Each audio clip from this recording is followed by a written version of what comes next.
But right here on the couch with me is, whether she has broken the record or not, she's still our record breaker. That's what we acknowledge her as. Alma Asinobi is a Nigerian travel content creator. She's made history by becoming the first person to travel to all 7 continents with a Nigerian passport. Those of us who have traveled and gone through different countries have understood the challenges and the rigors. You know, it can be, with immigration. But anyways, her journey, which took 71 hours, 26 minutes and 25 seconds, was marked by challenges. And she's here, of course, to share her story with us. Hi, Alma. How you doing? Hello. Hi. It's nice to be here. It's nice to finally meet you. Thank you. You were trending yesterday, but we're not going to tell them what you're trending about. Okay. Oh my God, how have you been? I've been good. Been great. Thank you. I know you're still yet to recover from, spending so much time in the air. But first, let's go right to the beginning, how it all began. You've been a travel content creator for so long, sharing your experiences, also giving a lot of travel tips on your social media platforms. What inspired you to begin this feat? Okay. So thank you so much for having me, first of all. So I wanted to do something for the plot. At first, I wanted to actually visit all 54. It's something I call Project 54. So I wanted to go to all 54 countries in Africa. And I wanted to explore the continent more, but also shed more light on the issues we have traveling across the continent. And so it kind of, believe me, that was harder than this one. I mean, I haven't done that yet, but the planning, the visa requirements, the everything, well, that's a story for another day. But that was a little harder. And I faced a visa rejection that hurts so deeply. I just felt like, why don't we talk about this more? Why don't more people talk about this? It's an issue that we face, especially as low mobility passport holders, where we have to apply for many visas and we have to get so many things in place, right, before we even think about making a move. Meanwhile, there are some people in the world who can just get up and go. Yeah, and so I decided, what better way to shed more light on this issue than to attempt this world record. All right, fantastic. So let's talk about the first hurdle you faced and where, and how were you able to brace through it? Okay, so the very first hurdle I faced would be before the record even started. That would be getting the visas ready. So there was one particular visa I applied to 4 times. I got it the 4th time. Before then I got rejected 3 times over, and then I got the final time.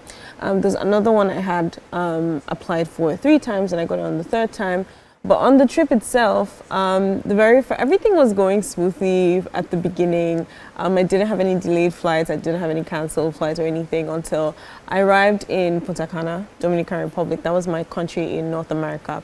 And then my flight got canceled, my flight to Paris. My plan was to go from Punta Cana to Paris, and it got canceled. And I was like, okay, so that's a problem, but we're going to stay calm. I tried to get on another flight immediately to Frankfurt. We would have been almost immediately, right? But they looked at my passport after I had agreed to pay for the ticket and everything. Looked at my passport and I was like, yeah, we can't process this, and we need 40 minutes to hear back from Germany and everything, and it's not gonna. Do you have another passport? Do you have German residency or something? I was like, no, and they couldn't let me on that flight. That was the very first thing that just started to make things go south from there. And then a couple of other things followed. My flight to Madrid was delayed. Lots of other things happened after that, but yes, that was the beginning.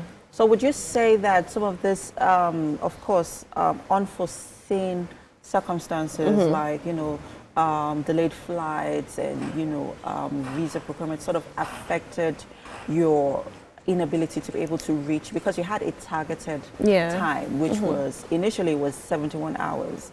And then there was a new record breaker who got to about 64 hours. Yeah. And then you sort of adjusted your time to, I think, 60. 60? I was trying to just do it on the 64. On the 60, yeah.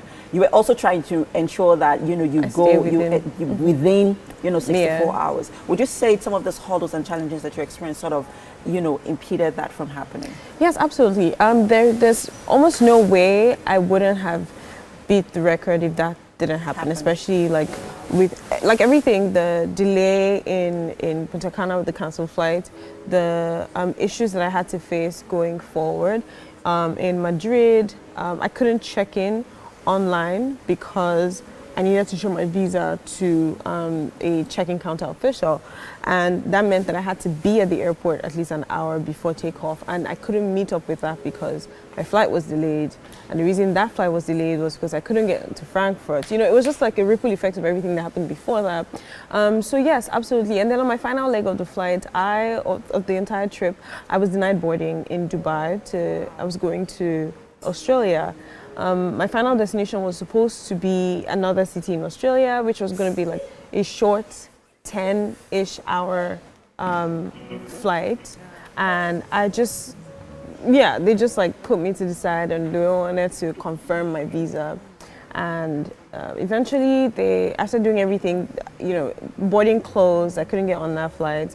They had to rebook me on another flight, you know, apologize for the delay and everything. And I ended up heading to a different city, which wasn't my plan, and was going to take like 4 hours off of my initial, like, so it was just like, yeah, okay, this is such a bummer, but yeah. So we need to wrap this up quickly, but I need to ask quickly. I know there was a reason you decided to take on this fate, and that's because you wanted to change. You wanted what the world thought of, how the world saw the Nigerian passport to change. Yeah. Do you think you're on the way to achieving that? With this feat, do you think that has sort of brought a lot of global recognition to, attention, to, our passport being recognized? Do you think you are, making headway in, changing that, perception? I mean, racism is another conversation altogether, right? Yeah, there's that. Yes, so short answer, yes. Long answer, there's not so much that I can do as one person, right? There's so many stakeholders, there's so many people involved. There's the government, there's the leaders. They are the major stakeholders in this issue. And the goal generally is for me to start the conversation. And I think that's the very first step, getting the conversation started and getting the word out there. Let people realize how this actually affects us. Because the reason I didn't, initially I wanted to do this, but I was like, am I sure this is something I want to take on? Because I was like, it just seems like I'm fighting for my rights to expensive vacations. And I was like, okay, maybe not. But yeah, eventually I decided that yes, I will do this because there's so much more at stake than just like vacations, right? There's so much more that people would benefit from. A more like a more inclusive, a more inclusive travel experience, space. Exactly. So yeah, there's a lot at stake, and there's so much more we can achieve. Thank you for starting the conversation on our behalf. We appreciate you and wishing you all the best. Thank you so much. Hopefully we can take a trip together sometime in the nearest future. Yeah. That would be nice. That would be great. Where would you want to go, Alma? The Maldives. Oh, nice. Yeah, I've always wanted to go to the Maldives. Go again. Yeah. Oh, okay. We have something. All right. And it's been such a pleasure having Alma Asinobi sharing her travel experience with us. And the show continues shortly, people. We don't need you to go anywhere. We'll be right back.